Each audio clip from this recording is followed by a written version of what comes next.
Do you remember your first time playing Wizard101? For some of us, that was a long time ago. For some of us, it was more recently. Though one thing can be said for sure about starting Wizard101 for the first time, and that is you are not going to know everything that is going on. Yeah, the game explains everything for the most part eventually, but it can be very easy to miss some of that information and for some of the mechanics to just not click with you. Like for me, it took me a very long time to just understand how crafting worked, even though the game was explicitly telling me what to do. It just didn't click with me, partially because I was a dumb kid, but also partially just because this game has a lot of mechanics, there's a lot of stuff to do, and it can get confusing really fast, especially if you are a new player. So the point I'm getting at here is I believe that we, the community, have a responsibility to help these newer players whenever we can. Maybe you're not like me, but I genuinely do care about this game and the experience that people get when they play it. And half of this game's experience is within the community itself. Be toxic to other players? Well, new people will see this and get scared off and not want to dedicate their time to a game where they won't be treated with respect.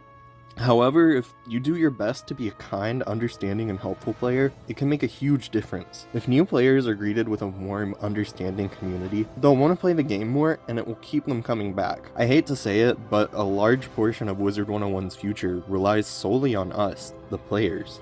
The game can't exist without us. And I don't know about you, but I want this game to stay alive for as long as possible. We can help keep this game alive and well by being kind and accepting to our fellow players. And most importantly, helping out the new ones. You know those guys who sit around in the comments and say stuff like, "Need help with Big Ben," or "Someone please help me with this Crocotopia dungeon." People who seek out help with lower level areas that the average player wouldn't necessarily need help with. Please help those people.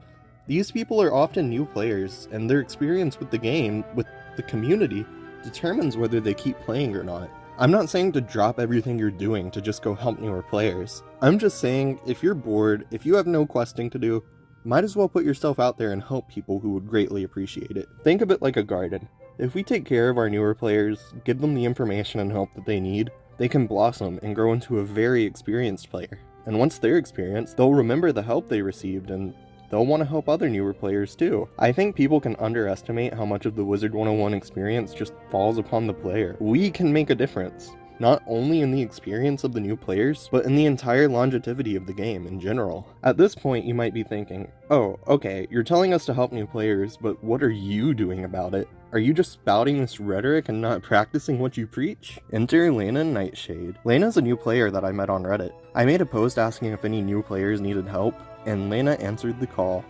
We chatted a little bit, and decided to meet up in-game one night.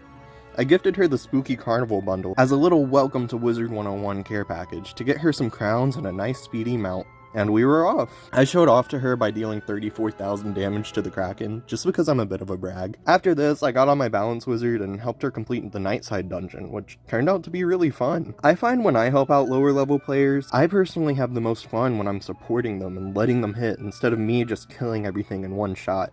It feels more like you're letting the lower level actually play the game instead of just dragging them along with you. Anyways, me and Lena quested some more a few times over the month. Nothing too crazy. We were both busy people whose schedule didn't always align, but we still played together at points, and most importantly, had fun.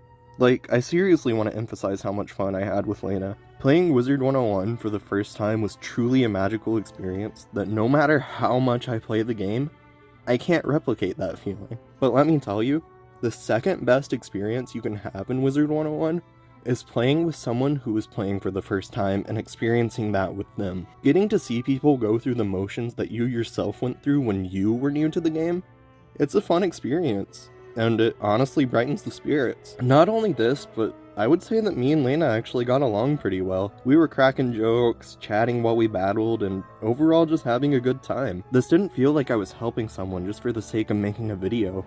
It felt like I was helping a friend. So just to bring this back to my main point, don't be afraid to help out new players. You can find them everywhere. You don't necessarily have to seek them out like I did either. If you're a veteran player, you can tell when someone is new. You just can. Usually newer players can be found in the commons, in lower level worlds, and populated realms, and another good way to find newer players is by using the team up kiosk to join people who have teamed up for instances that aren't necessarily difficult. Give it a shot, help someone out. You might find that it's more fulfilling than you would expect. Help them with bosses, ask them if they have any questions about the game, add them as a friend. Heck, sometimes I like to give out free packs to players just to brighten their days. Obviously that one isn't necessary, but if you can afford to do so, it genuinely makes people happy. And overall, that's what we want, right? A happy community. So take this as your sign, go help a newer player. Wizard101 is a game that we all love, and it's up to us to keep it alive. Sometimes it's just fun to sit back and experience the lower level worlds again, helping someone out and just having fun with it, because honestly, sometimes I forget to have fun. And I think that's something we all do. We get caught up in this game, we get concerned with getting the best gear and everything like that we just forget to have fun. I can't tell you how many times I've been farming a boss and just miserable doing it because it's become more of a chore than anything for me. But like I said earlier, when you're helping out a lower level player, especially a new one, it can really help bring some fun back into the game. And not only that, but you are growing the community. You are helping, you are adding to something that you care about when you help someone. So all I ask of you is to keep this in mind and maybe go help out a lower level. See you later, Wizard Gators.